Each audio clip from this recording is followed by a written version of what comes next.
আসসালামু আলাইকুম প্রিয় বন্ধুরা, আমরা যাচ্ছি বগুড়া বেহুলা লক্ষিন্দরের বাসরঘর দেখার জন্য। পরিবারের সকলে মিলে ঈদের তৃতীয় দিন আমরা বেহুলা লক্ষিন্দরের বাসরঘর দেখার জন্য যাচ্ছি পরিবারের সকলে মিলে।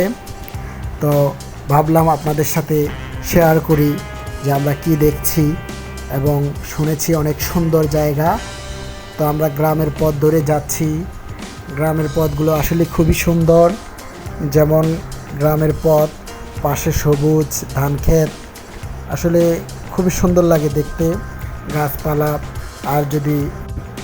আর যদি সেই সাথে পরিবেশে মৃদু বাতাস থাকে, তো ব্যাপারটা তো খুবই আকর্ষণীয়। তো বন্ধুরা, আমরা কিছুক্ষণের মধ্যেই সেই বেহুলা লক্ষিন্দরের বাসরঘরের কাছাকাছি পৌঁছে যাব। প্রিয় বন্ধুরা, আমরা চলে এসেছি সেই কাঙ্ক্ষিত স্থানে। এই যে আমার সামনে যেই স্থানটা দেখতে পাচ্ছেন, এটাই মূলত বেহুলা লক্ষিন্দরের বাসরঘর।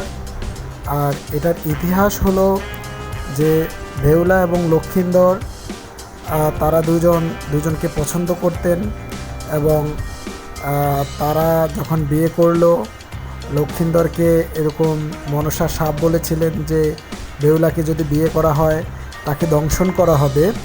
তো লক্ষিন্দর এই বাসরঘরটি নির্মাণ করেন চারিদিকে দেওয়াল দিয়ে।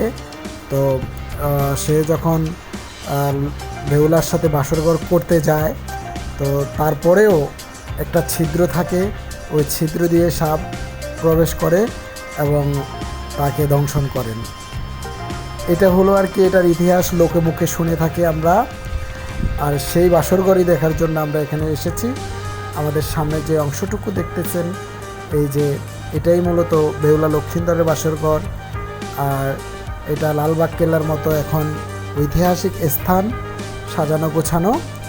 এই যে দেখছেন খোপ মাটির, এই মাটির খোপটাই বাসরঘর। আর এটা হলো তার উপরের অংশ, এই যে গোল যেই অংশ বৃত্তাকার চারকোনার, এটাই মূলত বাসরঘর। তো এই সেই বেহুলা লক্ষিন্দরের বাসরঘরের স্থান। এখানে সুন্দর সুন্দর অনেক ধরনের ছোট ছোট গাছ আছে, বাগান বাড়ির মতো সাজানো, এবং দেখতে খুবই সুন্দর। লালবাগ কেল্লার মতো, আমি আবারও বলছি, ঢাকা লালবাগ কেল্লা যেভাবে রাস্তাগুলো সাজানো, লালবাগ কেল্লা অনেক ফুল আছে, এখানে একটু ফুলের সংখ্যাটা কম। মূলত এখানে বেহুলা লক্ষিন্দরের ঘরটাই দেখার জন্য মানুষ আসে। বগুড়া শহর থেকে মাত্র 30 টাকার ভাড়া, এবং আপনি 30 মিনিটের মধ্যেই চলে আসতে পারবেন, আর কোনো সমস্যা নাই। এটা হলো বেহুলা লক্ষিন্দরের বাসরঘরের পিছনের অংশ। আমরা আপনাদেরকে একটু পিছনের অংশটুকু দেখানোর চেষ্টা করছি। এটা হলো পিছনের অংশ, আপনার ডান পাশে পিছনের অংশটুকু। এই পুরো লক্ষিন্দরের বাসরঘরটা পুরোটাই একই রকম। আর উপরে ছাদের মতো আছে চারকোনা, এবং একটি গোল বৃত্তাকার আছে। ওই গোল বৃত্তাকার যে অংশটুকু, ওইটাই মূলত বাসরঘর। আর এটাকে এইভাবে করে সাজানো হয়েছে। এগুলো তখনকার সময়ের ইট দিয়ে তৈরি করা। আমার সাথে আছে আমার পরিবারের সকলে, আর বর্তমানে আমার সাথে আছে আমার এই ছোট্ট বাবুটা, আমার মেয়ে। সে খুব রাগ করেছে, সে তাকে একা একা ছেড়ে দিয়েছি। সে এখন রোদে হাঁটছে, রোদের জন্য তাকাতেও পাচ্ছে না। এই হলো আমাদের বেহুলা লক্ষিন্দরের বাসরঘর ভ্রমণ। এখন আমরা চলে যাব বন্ধুরা, গাড়িতে আমরা রওনা দিয়ে দিয়েছি। গ্রামের মেঠো পথ ধরে আমরা আমাদের গন্তব্যে চলে যাচ্ছি।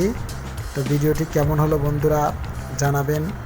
যদি ভিডিওটি ভালো লেগে থাকে পাশে থাকবেন, সাপোর্ট দিবেন, লাইক কমেন্ট শেয়ার করবেন। আসসালামু আলাইকুম রহমতুল্লাহ।